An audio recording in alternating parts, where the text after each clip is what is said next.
Breaking news చూస్తున్నాం. తెలుగు రాష్ట్రాల్లో యువకులను జాబ్ పేరుతో మోసం చేస్తున్న ఇండియా బిజినెస్ సంస్థ గుట్టురట్టయింది. చండీగఢ్ లో barcode QR code creation, data entry job పేరుతో యువకులకు వల విసురుతూ మోసాలకు పాల్పడుతుంది సంస్థ. 15 మంది యువకులు తప్పించుకుని ఖమ్మం చేరుకున్నారు. జాబ్ ఇస్తామని 3,000 నుండి 70,000 వరకు వసూలు చేస్తున్నారని యువకులు వెల్లడించారు. నిజామాబాద్, ఖమ్మం, భద్రాద్రి కొత్తగూడెం, వరంగల్, విశాఖ, గుంటూరు జిల్లాకు చెందిన యువకులు మోసగాళ్ల చేతిలో చిక్కి ఇబ్బంది పడుతున్నారన్నారు.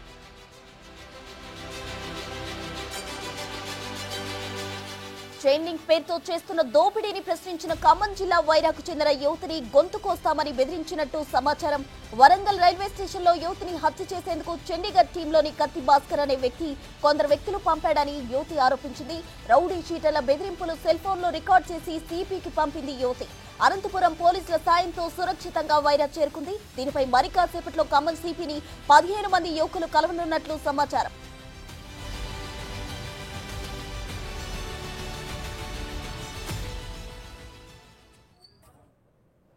జాబ్ పేరుతో ఇండియా సంస్థ యువకులను మోసం చేస్తున్నట్లు తెలుస్తోంది. దీనికి సంబంధించి పూర్తి వివరాలు మా ప్రతినిధి భాస్కర్ అందిస్తారు. భాస్కర్, ఇండియా బిజినెస్ సంస్థ చేస్తున్న ఎందుకు ఈ విధంగా యువకులను మోసం చేస్తుంది? అసలు యువకులు ఫేస్ చేస్తున్న కష్టం ఏంటి అక్కడ?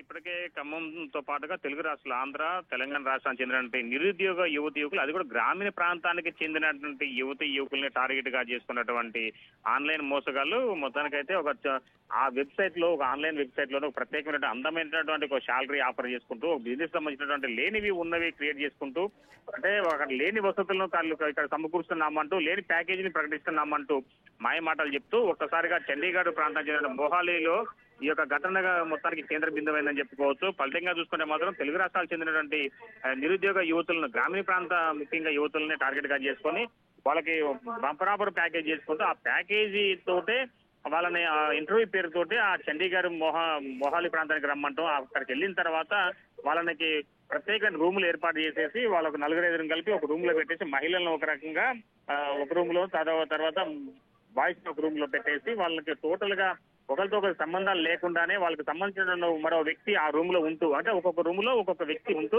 వీళ్ళు ప్రతి మూమెంట్ ను అబ్జర్వ్ చేసుకుంటూ వాళ్ళు ఫోన్ మాట్లాడుతున్నారా, చాట్ చేస్తున్నారా, వాళ్ళు ఎట్లా బిహేవ్ చేస్తున్నారు, దీనికి సంబంధించి ఎవరికైనా చేరవేస్తున్నారా అనే దానిపై వాళ్ళ నిఘా పెడుతూ వాళ్ళలో ఒక ఇన్ఫార్మర్ గా ఉంటూ వాళ్ళని మానసికంగా ఒత్తిడి గురి చేస్తూ జాబ్ పేరు మీద ఫస్ట్ ఆన్లైన్ ఫీజు అంటూ 3,000 రూపాయల నుంచి మొదలుపెట్టి తర్వాత 5-10,000 రూపాయలు వసూలు చేసుకున్న తర్వాత ఒక నలుగురిని చైన్ సిస్టమ్ బిజినెస్ గా జాయిన్ చేయాలంటూ హుంకు జారీ చేస్తారు. ఆ హుంకు జారీ చేసిన తర్వాత వాళ్ళ వల్ల కాదు అని అంటే వాళ్ళకి భయభ్రాంతికి గురి చేయడం, మానసికంగా వేధించడంతో పాటు ఆడపిల్లలను కూడా అసభ్యకరంగా ప్రవర్తించారంటూ కూడా చెప్పుకోలేని విధంగా బాధపడుతున్న నేపథ్యం అయితే ఉంది.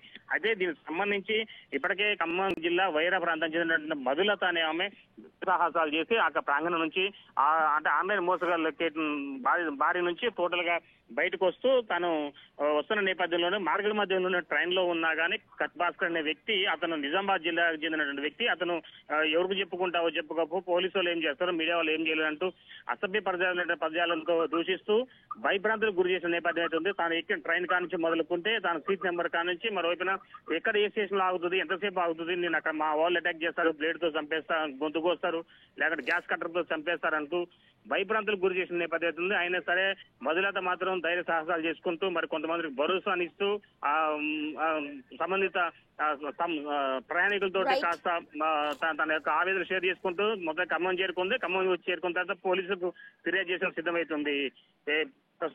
Right Bhaskar, thank you.